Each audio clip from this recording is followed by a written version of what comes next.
Good morning. But the latest news from India made me think, ruminate, and made me also a bit nonplussed. This is a country which is supposed to be the best democracy in the world, where flag of freedom and the freedom of expression is protected.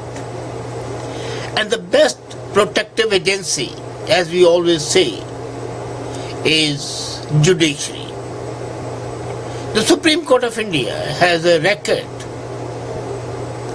of being an honest broker on behalf of the people whose voice is muzzled. But is it always so? It was very vocal when NGOs like Amnesty International were probed, when their anti-national activities were exposed. Even then the Supreme Court said that they have a right to express their opinion, and if they are wrong, prosecute them, but you cannot stop their funding. And the same Supreme Court yesterday issued an order which is a shameful order. For the first time in the history, a sitting judge of the Supreme Court is being punished and sent to jail for 6 months.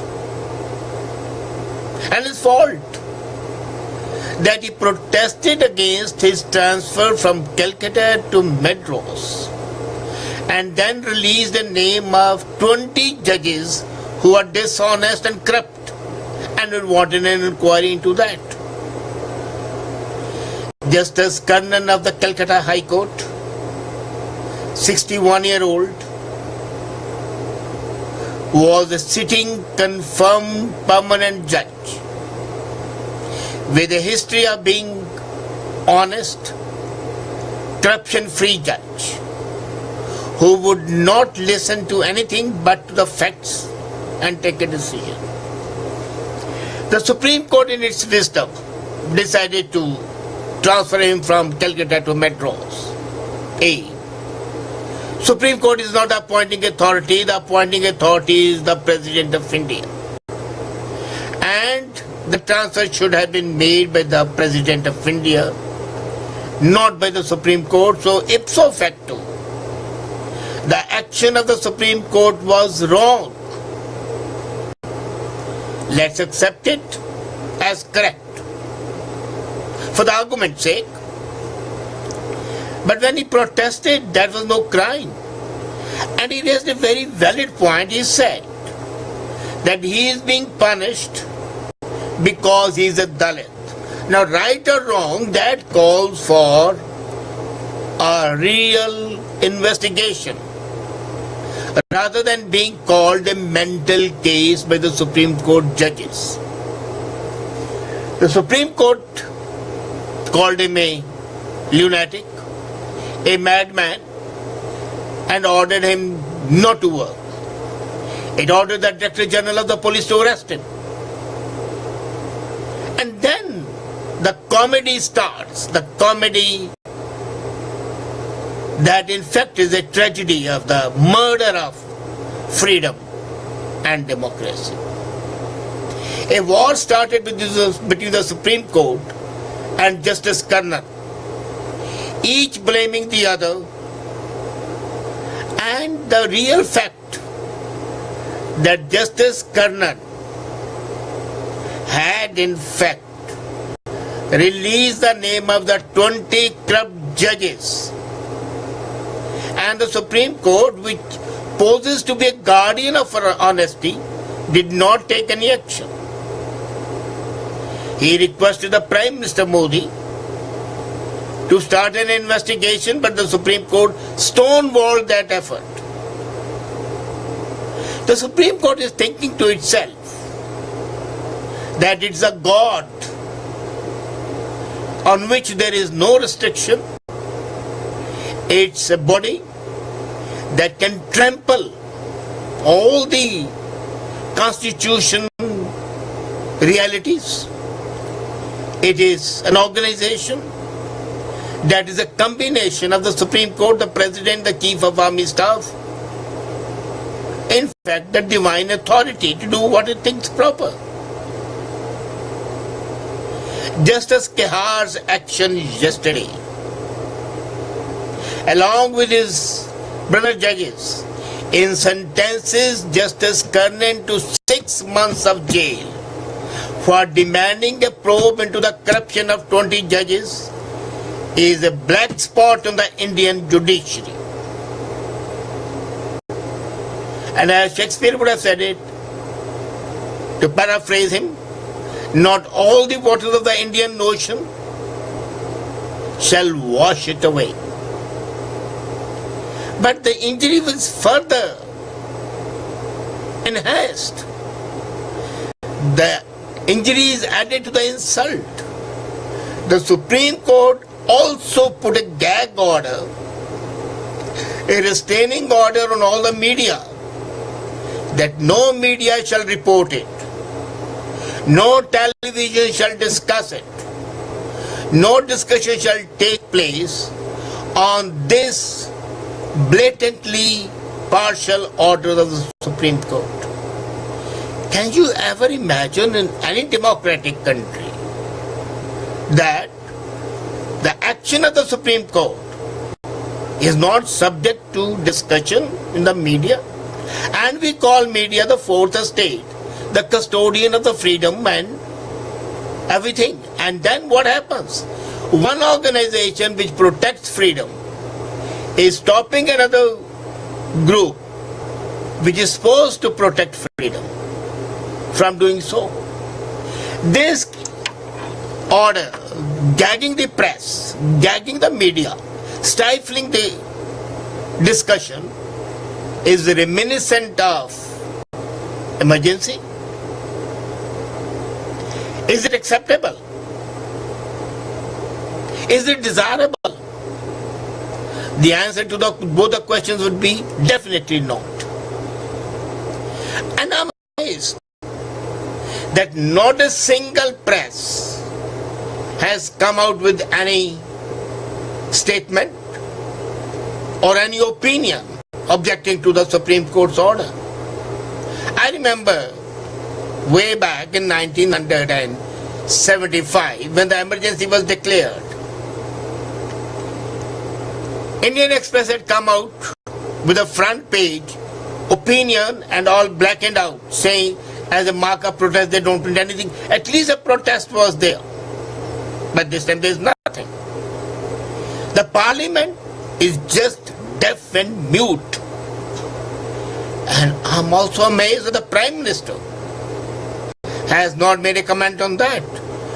On the most blatant, unconstitutional, illegal order of the Supreme Court. Now this order has two implications. A, sentencing a sitting judge to jail. Okay. That is a judicial action. The remedy against that is that there should be a full bench of the Supreme Court to hear that order, review that order. If the man is guilty, definitely punish him. But at least make an inquiry into those 20 judges who have been called to be dishonest and corrupt. By not inquiring, we are in fact sending a message that the Indian government, the Indian investigative agencies protect the dishonest and the corrupt. As a matter of fact, this also calls for a case for the independence of CBI from the political review. They should not be answerable to political leaders, and they should be free and independent to do their work. If they had the same freedom which FBI has in USA, they could have done the investigation on their own without any directive and would have brought the facts to life. But no, they are not permitted to do so. Now the first part, as I said, is the judicial part. Sentencing a sitting judge without hearing him. The Supreme Court would say that they issued him a notice and he refused to come. But refusal to come does not mean admission of guilt. Did Supreme Court give any reason in the judgment? No. It's a one-liner judgment that he is guilty of making wrong statements and apparently has lost the mental balance. Was a psychiatric investigation done that he has lost his balance? No. So this shows that the Supreme Court of India has in fact lost its mental balance and is guilty of perpetrating a judicial crime. Second part, gagging order, which is not a judicial order, which is in fact a blow on the constitutional right of freedom to expression. It is as bad as the Prevention Detention Act. It is as bad as imposing an emergency.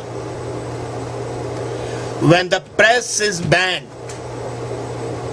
when the freedom of expression is stifled and suffocated, that is a sure road to totalitarian state, to dictatorship.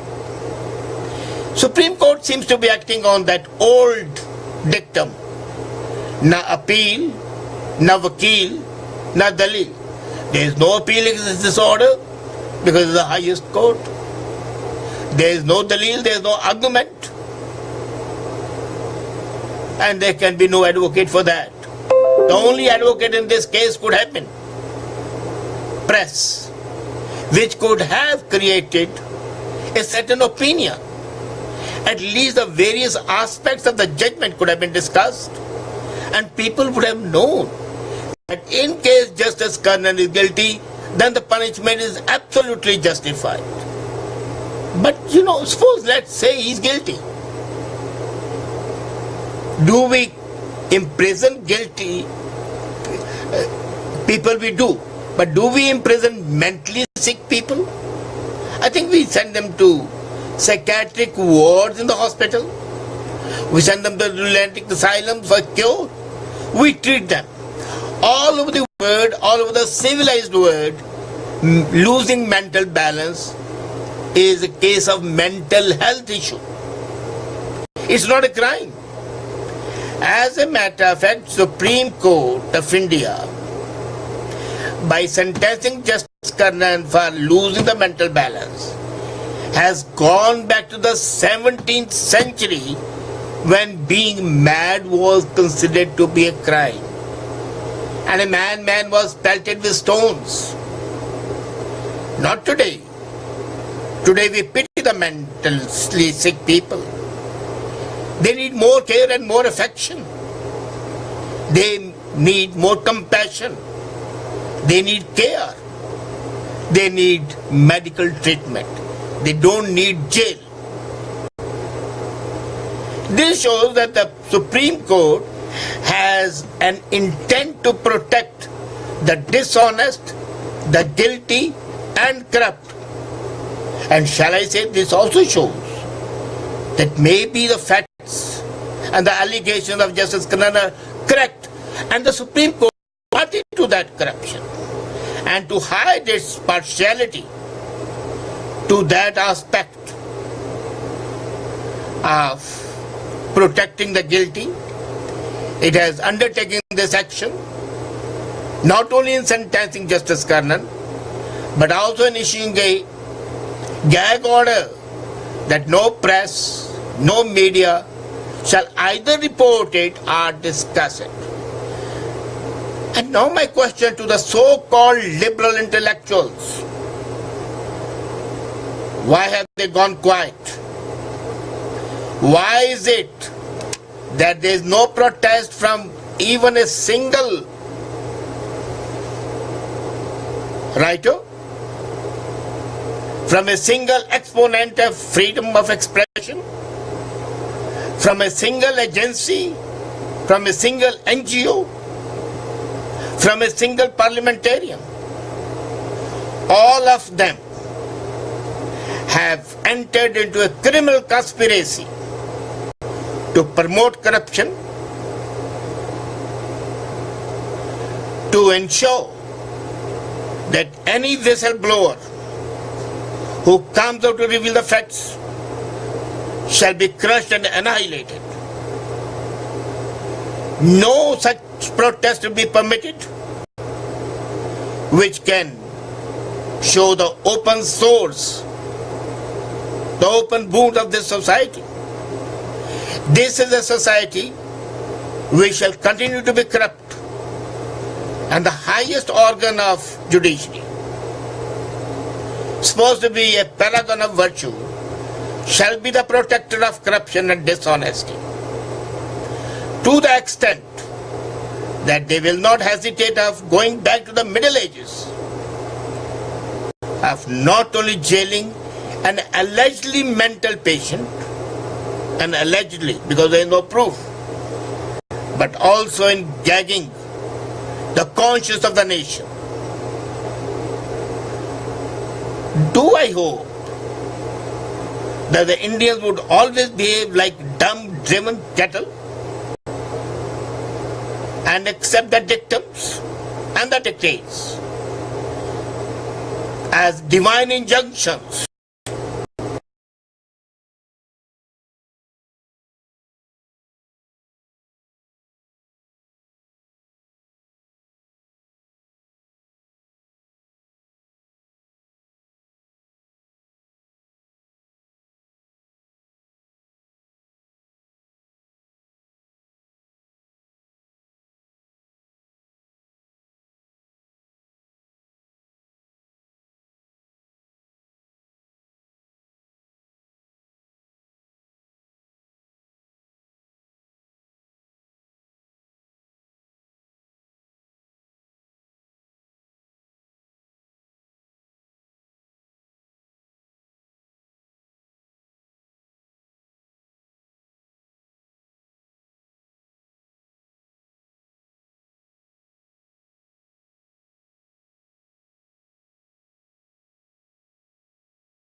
Yes, in the case that is so, then India doesn't deserve to be counted as a free country.